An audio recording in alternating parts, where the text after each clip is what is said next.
दोस्तों टाटा मोटर्स की बात करें तो यहाँ पे बहुत बड़ी गुड न्यूज़ निकल के आ रही है।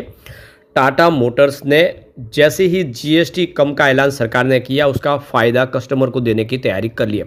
यानी आप देख सकते हो कि व्हीकल के ऊपर कंपनी ने प्राइस कम कर दी है। तो कितना फ़ायदा होने जा रहा है और इससे टाटा मोटर्स के शेयर में क्या संभावना पॉजिटिव बनेगी, क्योंकि यहाँ पे आने वाले समय सेल बढ़ता हुआ दिखाई देगा।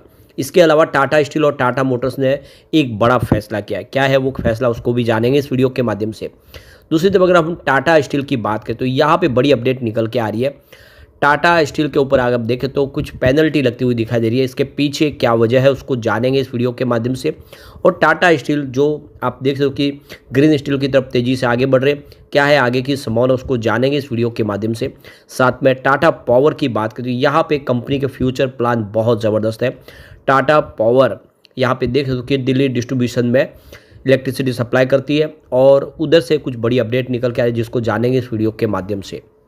लेकिन फ्रेंड्स उससे पहले अगर आप पहली बार हमारे चैनल पे आए तो चैनल को सब्सक्राइब कर दीजिए, एक बेल आइकॉन दबा दीजिए ताकि जब भी नया वीडियो बने पहला नोटिफिकेशन आपको मिले। वीडियो पसंद आए तो लाइक से जरूर कीजिए। चलो फ्रेंड्स वीडियो स्टार्ट करते हैं। मैं हूँ आपका दोस्त SB दवे और हमारे अपने चैनल ऑनलाइन कमाई में आपका बहुत बहुत स्वागत है। तो सबसे पहले टाटा मोटर्स के कारोबार की बात करें तो 693 पर क्लोजिंग देखने को मिली, जहाँ पे 0.87% की तेज़ी थी। अब यहाँ पे देखो कि टाटा मोटर्स में पॉजिटिव माहौल बनने की पूरी उम्मीद तैयार हो गई है और इसके पीछे वजह है कि जैसे जीएसटी में छूट का ऐलान किया सरकार ने, टाटा ने एक बड़ा ऐलान कर दिया है। यहाँ पे 1.55 लाख तक घटा दिए गाड़ियों के दाम, तो ज़बरदस्त फ़ायदा देने की तैयारी है। तो हाल में ही जीएसटी काउंसिल की मीटिंग में फैसला लिया गया था कि ऐसी कारें जिनमें 1200 सीसी तक पेट्रोल इंजन और 15 सीसी तक डीजल इंजन जिनकी लंबाई 4 मीटर से कम है उन पर 18% जीएसटी लगेगी, जिसका असर अब टाटा मोटर्स ने अपने पूरे व्हीकल की रेंज में कटौती का ऐलान कर दिया क्योंकि वो उस परिपाटी में पूरी उतरती है। तो goods and service tax GST reform slab में बड़े बदलाव के बाद देश की प्रमुख वाहन निर्माता कंपनी टाटा मोटर्स ने आज आधिकारिक तौर पर अपनी कारों की कीमतों में कटौती का ऐलान कर दिया है। टाटा मोटर्स ने अपनी सबसे सस्ती कार टियागो से लेकर मशहूर एसयूवी टाटा सफारी तक सभी वाहनों की कीमतों में बदलाव किया है और कारों की कीमत में ये कटौती जो है 22 सितंबर 2025 से देश भर के डीलरशिप पर लागू हो जाएगी। तो Tata Motors passenger vehicle limited और टाटा पैसेंजर इलेक्ट्रिक मोबिलिटी के प्रबंध निदेशक शैलेश चंद्रा ने अपने बयान में कहा है कि 22 सितंबर 2025 से लागू होने वाली पैसेंजर व्हीकल पर जीएसटी में कटौती एक प्रगतिशील और संवेदनशील फैसला है जिससे देश भर में लाखों लोगों की व्यक्तिगत मोबिलिटी और सुलभ हो जाएगी। उन्होंने कहा कि कंपनी के कस्टमर फर्स्ट सिद्धांत के अनुरूप टाटा मोटर्स इस जीएसटी रिफॉर्म की पूरी भावना और उद्देश्य का सम्मान करती है। कंपनी अपने ग्राहकों को जीएसटी कटौती का पूरा लाभ देगी। शैलेश चंद्रा ने आगे कहा है कि इससे टाटा मोटर्स की लोकप्रिय कारों और एसयूवी रेंज और अधिक किफ़ायती हो जाएगी, जिससे पहली बार वाहन खरीदने वाले ग्राहकों को प्रोत्साहन मिलेगा और देश भर में नई पीढ़ी की मोबिलिटी की और बदलाव तेज होगा। तो देख सकते हो कि कौन से मॉडल में कितना फ़ायदा होने जा रहा है। तो सबसे पहले बात करें टियागो की तो यहाँ पे 75,000 का फ़ायदा होगा एक गाड़ी के ऊपर। टिगोर के अंदर 80,000 रुपये प्रति गाड़ी फ़ायदा होने जा रहा है कस्टमर को। अल्ट्रोज के अंदर 1,10,000 का फ़ायदा होगा, जबकि पंच के अंदर 85,000 की बेनिफिट मिलने वाली है। नेक्सन के अंदर सबसे ज़्यादा 1,55,000 का फ़ायदा होने जा रहा है और कर्व के अंदर 65,000 का फ़ायदा होगा, जबकि हैरियर में 1,40,000 गाड़ी के ऊपर फ़ायदा हो जाएगा और सफारी के अंदर 1,45,000 का लोगों को फ़ायदा होगा। तो आप देख सकते हो कि ज़बरदस्त डिस्काउंट पे अब गाड़ियाँ मिलेगी, जिससे जो अब त्योहारी सीज़न शुरू होने जा रही है, आप देखें दिवाली तक लोगों को एक अच्छा मौका मिल गया है और ऐसे में अब की बार टाटा मोटर्स के व्हीकल बिक सकते हैं। कंपनी के मांग बढ़ेगी और इसमें जीएसटी का जो पूरा ये रोल होगा जिसकी वजह से कंपनी अपने जो और डिस्काउंट दे पाएगी। ये जो जीएसटी का तो फ़ायदा है, इसके अलावा भी कंपनी अपनी तरफ से कुछ और ऑफर देगी जिससे कस्टमर बेस बढ़ेगा। तो सरकार का फैसला बहुत शानदार है और वो भी जो फेस्टिवल सीजन शुरू होने के पहले किया है, जिससे हम कह सकते हैं कि आने वाले में टाटा मोटर्स को इसका फ़ायदा पूरा होगा और टाटा मोटर्स बेहतर करेगा।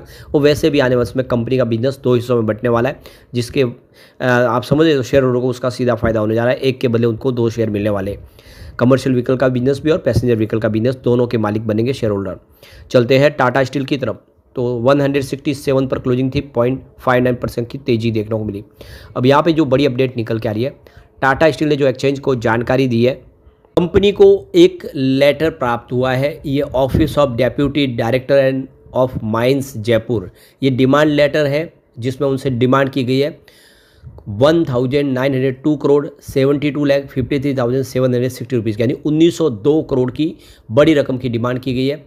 और इसमें जो इसके पीछे वजह जो असेसमेंट लगाया गया शॉर्टफॉल है, जो मिनरल्स के ऊपर जो डिस्पैच हुए उसमें जो आप देखें ये क्रोमाइट ब्लॉक को लेकर, और इसमें जो ये पूरा का पूरा जो मामला आप देखें तो 23 जुलाई 2023 से लेके 22 जुलाई 2024 तक का, यानी पूरे एक साल का इसमें जो वैल्यूएशन दिखा है उसमें उनका कहना है इसमें रूल्स 12A का वायलेशन हुआ है, और जिसकी वजह से ये इनके ऊपर डिमांड की गई है कि ये रकम आपको चुकानी होगी।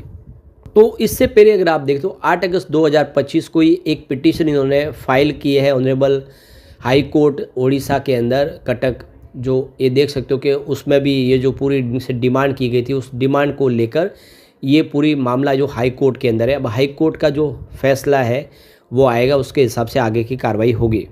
तो देखना होगा कि फैसला किसके फेवर में आता है। एक और जो बड़ा फैसला किया टाटा स्टील ने, टाटा स्टील ने अपना कलिंग नगर जो लॉजिस्टिक यूनिट है वो पूरा का पूरा आप देखें तो अब महिलाएं संभालेगी, इसको तीनों शिफ्ट में महिलाएं ही काम करेगी। इन्होंने एक बड़ा फैसला कर लिया है। तो ये लॉजिस्टिक्स का जो डिपार्टमेंट है पूरा महिलाओं के हाथ में सौंपा गया है। तो काफ़ी शानदार एक फैसला किया है, जो महिला और पुरुषों के बीच में जो फ़र्क है उसको मिटाने की कोशिश की है, यानी महिलाएं भी बढ़ चढ़ के हिस्सा ले सकती है, काम करेगी। ये एक बड़ा फैसला है। एक और जो बड़ा फैसला किया गया, टाटा समूह की दो दिग्गज कंपनियां आपस में हाथ मिलाए उन्होंने, टाटा स्टील और टाटा मोटर्स ने। और अब आप देख सकते दोनों कंपनियां मिलके वैज्ञानिक तरीके से टाटा मोटर्स जो है री करने जा रही है गाड़ियों की, पुरानी गाड़ियाँ उसको स्क्रैप किया जाएगा। और आप देखिए स्क्रैप के माध्यम से जो उनके ओनर है उनको एक उचित मूल्य भी प्राप्त होगा और पोल्यूशन कम हो जाएगा। जो सरकार की स्क्रैप पेज पॉलिसी के तहत ये एक बड़ा फैसला किया गया। तो जमशेदपुर में अब जो पुरानी गाड़ियाँ जो प्रदूषण फैलाती है गाड़ियाँ, पोल्यूशन फ्री करने के लिए इन गाड़ियों को कबाड़ में बेचने की बजाय अब उनको वैज्ञानिक तरीके से उनका निपटारा किया जाएगा, जिससे पर्यावरण की सुरक्षा भी होगी और जो उसके पुर्जे है उसका फिर से इस्तेमाल भी हो जाएगा। तो ये दोनों मिलकर कंपनियां टाटा स्टील और टाटा मोटर्स ये काम करने जा रही है। तो इसकी जानकारी शुक्रवार को टाटा स्टील जमशेदपुर वर्क्स की तरफ से दी गई है, जिसमें कहा गया है कि जो रिसाइकल के लिए जो तैयार है वाहन उन सबको उचित कीमत देके उनसे स्क्रैप के लिए ख़रीदा जाएगा। और इसके लिए जो टीम है टाटा स्टील की वो घर जाके पुरानी गाड़ी का जांच करेगी, उस सर्वे करने के बाद उसकी कीमत तय करेगी और वो कीमत दे के उस गाड़ी को लेके जाएंगे पूरे कागजी कार्रवाई करने के बाद और उसको फिर स्क्रैप किया जाएगा। तो ये आप देखो कि लोगों को भी फ़ायदा होगा, पोल्यूशन कम हो जाएगा। और दूसरी बात यह है कि जो स्क्रैप के लिए गाड़ी देंगे उनको एक प्रमाण पत्र मिल जाएगा, जिसको दिखा के वो जो नई गाड़ी खरीदेंगे उसमें रोड टैक्स में उनको छूट मिल जाएगी और कंपनी की तरफ से डिस्काउंट भी मिलेगा। तो लोग यहाँ पे प्रेरित होंगे स्क्रैप के लिए। और देख सकते कि यहाँ पे इस समय 11 केंद्र बनाए गए देश भर में, जो मिलकर 2 लाख सालाना स्क्रैप कर सकते हैं गाड़ियाँ। तो एक बड़ा शानदार फैसला गया, दोनों कंपनियों को इसका फ़ायदा होगा। चलते हैं टाटा पावर कंपनी की तरफ। 385 पर क्लोजिंग देखने को मिली, जहाँ पे 0.82% की तेज़ी थी। अब इसकी हिस्टोरिकल रिटर्न्स को देखें तो पिछले एक महीने में यहाँ पे 0.06% की तेज़ी बनी, यानी साल महीने भर में स्टॉक एक ही जगह पे है। 3 मंथ के हिसाब से 3.44% की गिरावट है, जबकि 1 ईयर के हिसाब से 7.48% की गिरावट हुई है। जबकि पिछले 3 सालों में इसने 55% का दौड़ लगाई है और 5 साल में तो 572% की ज़बरदस्त दौड़ लगाई है। कोरोना के बाद ये स्टॉक काफ़ी अच्छा किया था, लेकिन अब काफ़ी समय से दबाव में है स्टॉक। अब टाटा पावर दिल्ली डिस्ट्रीब्यूशन ने देखे तो जो नेट प्रॉफिट में 7.82% की जंप दिखाई है जून क्वार्टर में, कंपनी का प्रॉफिट बढ़ा है। आप देख सकते हो कि सेल्स डिक्लाइन हुआ 14.45%, जो 2779.40 करोड़ के आसपास है, जबकि नेट प्रॉफिट 7.82% की जंप के साथ 133.93 करोड़ के आसपास पहुंचा है। तो ये अच्छी बात है कि कंपनी का बिजनेस बढ़ रहा है। टाटा पावर की बात हो, कंपनी आने वाले समय में अपने बिजनेस को लेकर बड़े प्लान तैयार कर चुकी है। कंपनी 2030 तक अपना जो पोर्टफोलियो 70% क्लीन एनर्जी पे शिफ्ट करेंगे और आने वाले 2045 तक 100% उनका पोर्टफोलियो क्लीन एनर्जी का होगा, जिसमें सोलर, विंड, हाइड्रो और बैटरी स्टोरेज प्रोजेक्ट होंगे। यानी परंपरागत ऊर्जा के जो भी सोर्स है वो सारे कंपनी बंद कर देगी और ईवी चार्जिंग के ऊपर कंपनी फोकस कर रही है। तो बिल्कुल क्लीन एनर्जी की तरफ तेज़ी से आगे बढ़ रही है कंपनी। इनकी जो रिन्यूएबल कैपेसिटी है उसको 3 गुना करने की तैयारी फाइनेंस 2030 तक 23 यानी 23 गीगावाट तक पहुंचाने की तैयारी कर ली है। और कंपनी फाइनेंस 2026 में 25,000 करोड़ का खर्च करेगी, जिसमें 50% रिन्यूएबल एनर्जी के लिए होगा, 20% जनरेशन जिसमें पम्प हाइड्रो प्रोजेक्ट भी है, और 30% ट्रांसमिशन और डिस्ट्रीब्यूशन के ऊपर कंपनी खर्च करेगी। तो कंपनी लगातार खर्च कर रही है, इससे उम्मीद है कि आने वाले समय टाटा पावर बेहतर करेगा। लेकिन फ्रेंड्स, कोई भी इन्वेस्टमेंट करने से पहले अपने फाइनेंशियल एडवाइजर से एडवाइस ले ले या अपना खुद का रिसर्च करें, क्योंकि मैंने वीडियो आपके एजुकेशनल पर्पज़ के लिए ही बनाया। वीडियो पसंद आए तो लाइक से जरूर कीजिए और चैनल को सब्सक्राइब कर दीजिए। Thank you friends.